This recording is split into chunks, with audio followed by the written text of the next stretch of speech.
Hello, and thank you for viewing our net neutrality debate.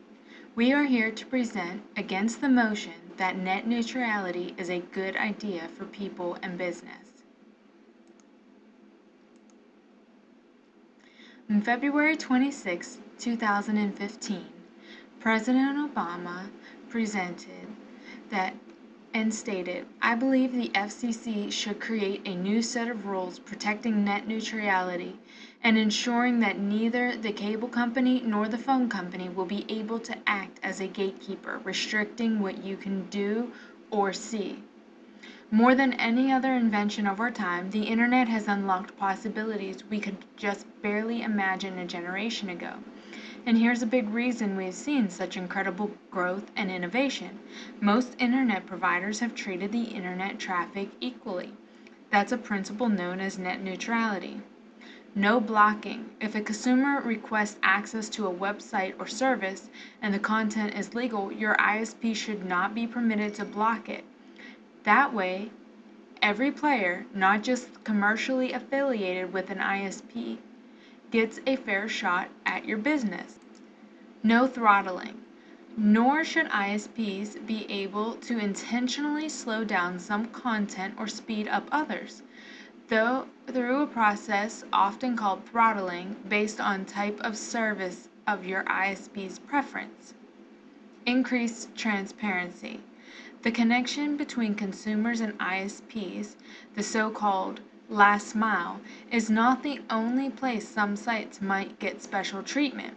So I am asking that the FCC to make full use of the transparency authorities the court recently upheld, and, if necessary, to apply net neutrality rules to points of this interconnection between the ISP and rest of the internet.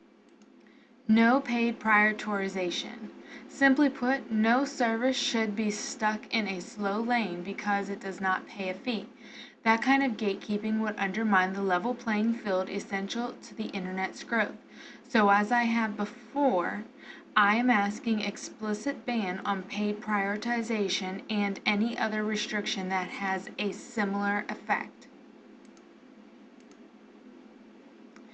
The common carrier rules. This is applying well-established common carrier rules to the internet in order to preserve its freedom and openness.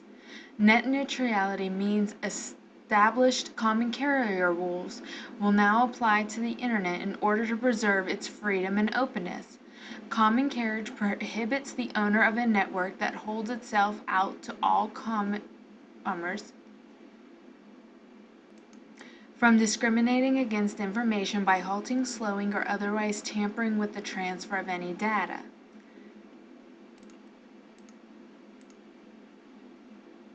Protecting and promoting the open internet.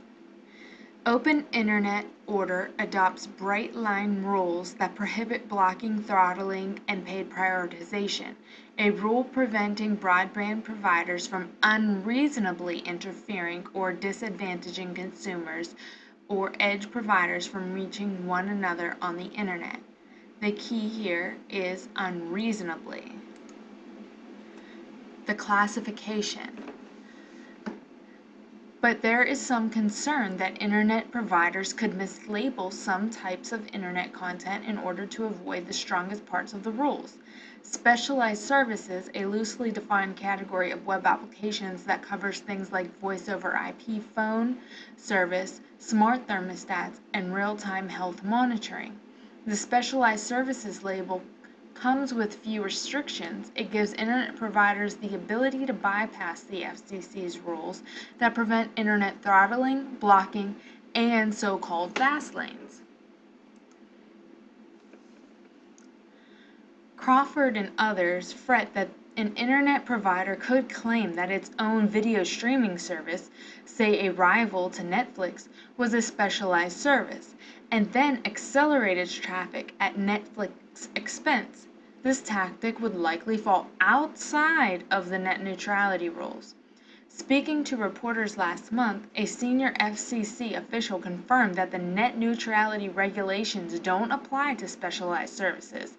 Nonetheless, the official said the FCC would monitor them closely. John FIFA, a professor at Carnegie Mellon University, named chief technologist for the Federal Communications Commission, said that the agency's language is too broad. Industry will need greater clarity about what is and is not allowed. The fast line is how the internet is built today, says Craig Labovitz, who, as the CEO of Deepfield Networks, states the net neutrality debate has got many facets to it, and most of the points of the debate are artificial, distracting, and based on an incorrect mental mode on how the internet works. The concepts driving today's net neutrality debate caught on because the internet used to operate differently and because they were easy for consumers to understand. But in today's world, they don't address the real issues with the country's ISPs, and if we spend too much time worried about the fast lanes, we could hurt the net's progress rather than help it. The net neutrality debate is based on a model of the internet that hasn't been accurate for more than a decade.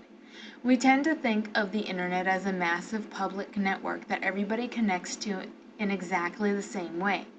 We envision data traveling from Google and Yahoo and Uber and every other online company into a massive internet backbone before moving to a vast array of ISPs that then shuttle it into our homes. What this model lacks is the concept of peering, where one internet operation connects directly to another so that they can trade traffic. This could be connection between an ISP such as Comcast and an internet backbone provider such as Level 3, but it could also be a direct connection between an ISP and a content provider such as Google.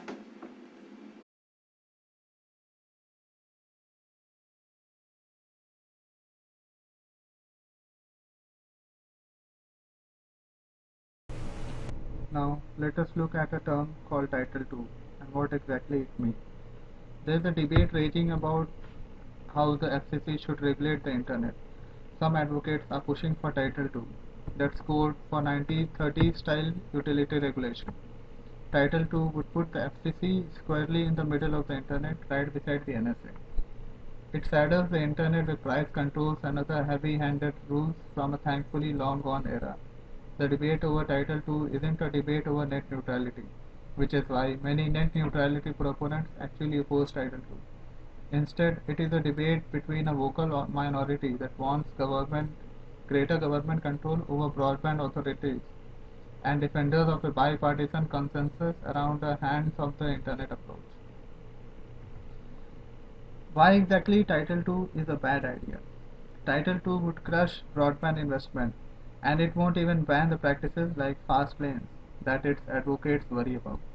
It would hurt startups by saddling them with excessive regulation, and it would protect big broadband companies from new competitors, leaving consumers with even fewer choices.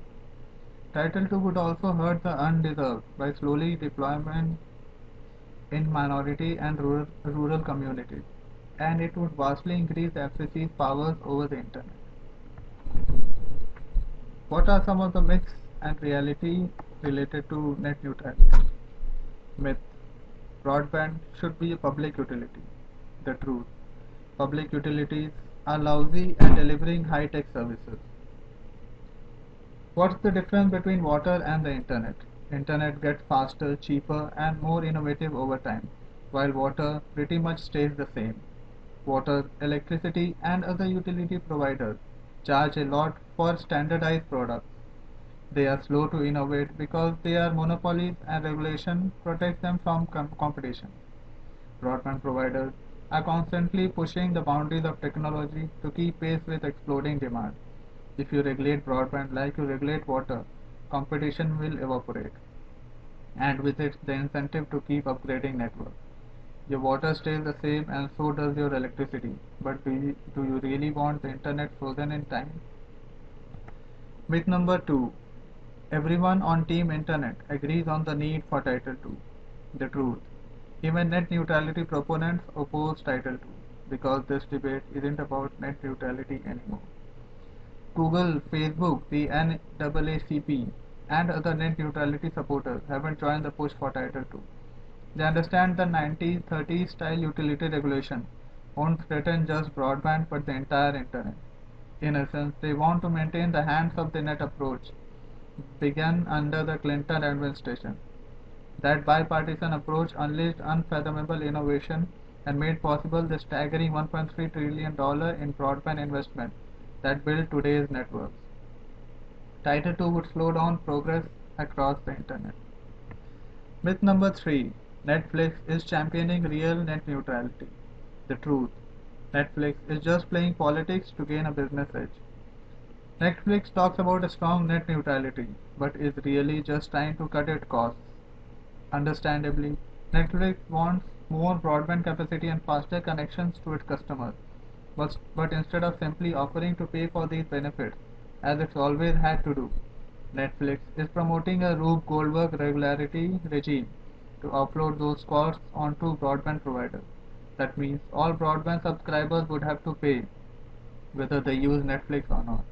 Netflix is trying to game the system to lower its costs, just as it tried to do with the post office back when it shipped DVDs. That's great for Netflix, but not for the rest of us. Myth number 4. Title II will encourage broadband competition. The reality. Title II would actually protect cable and telecom from competition. The bipartisan decision to protect broadband from the extreme regularity intervention of Title II was essential to encouraging telcos to compete with cable companies. That's why 92% of US homes have two strong broadband pipes and US fiber deployment is twice that of Europe. Google Fiber and other small companies are trying to build yet a third pipe, but the regularity, costs, and legal uncertainty of Title II would probably kill their plan. The fastest way to destroy a vibrant and expanding market is to inject an overbearing regulator. The chaos of legal uncertainty and the kind of regulatory capture we have come to expect from the FCC. That doesn't require corruption. It's just how government works when laws are vague and bureaucrats have too much discretion. But how exactly will Netflix hurt us? Supporting net neutrality will hurt us in the long term because it will hurt those who can help us. Say what you will about Comcast, Verizon, and AT&T, but they are large companies with hundreds of thousands of employees that have invested billions in the infrastructure that we now call the internet. And they will continue to invest to make it better. But only if the motivation is there, and that motivation is return on investment for their stakeholders. The internet speed in the US is the 8th fastest in the world, South Korea being the fastest. Want to make it the fastest or at least much faster? We need to let these companies spend their money rather than tax their money to improve this infrastructure and bandwidth and let them charge more to the people who are willing to pay more. There will always be people willing to pay more. Unfortunately, the government will ultimately be more involved.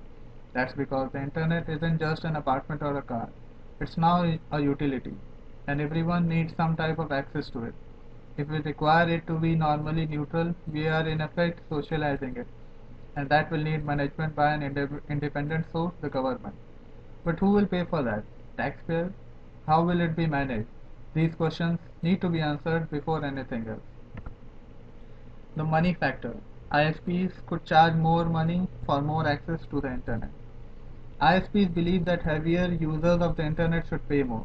This extra money could be used to increase the bandwidth of the internet for everyone and bring the prices down. However, ISPs are already earning extremely high profits and they can just as easily increase prices for everyone. Keeping in mind that internet connection prices should be decreased when bandwidth increases. However, most parts of the world, this is not the case. What net neutrality doesn't fix? The upshot of all this is very little will change for the average US internet user in a post net neutrality world. That's a bad thing because America does have a very serious internet problem, desperately in need of regulatory assistance, namely the fact that our internet connections are slower and costlier than the rest of the developed world. The solution to this problem is simple: more competition. FCC data from 2013 shows 55% of American households have no choice in their broadband provider, and the agency has said Comcast will be the only broadband provider for nearly two-thirds of consumers if the company is allowed to merge with Time Warner Cable. It's not hard to see why cable companies don't have to compete very hard for your business. Competition is scarce because it's prohibitively expensive for a new company to build its own fiber network. The FCC could have fixed this problem by requiring last mile unbundling, a policy that would force major broadband providers to lease their own networks to competing ISPs when it reclassified broadband under Title II of the Communications Act. However, Chairman Wheeler explicitly ruled unbundling out of any net neutrality regulation. This means the average internet user is going to be paying more for subpar internet for the foreseeable future. The Obama administration is planning to address this by encouraging cities to develop their own broadband networks, which, if effective, should create more competition and faster internet service. But such a solution is far away and will likely face significant legal hurdles. Now let us consider a case of net neutrality in our country, India.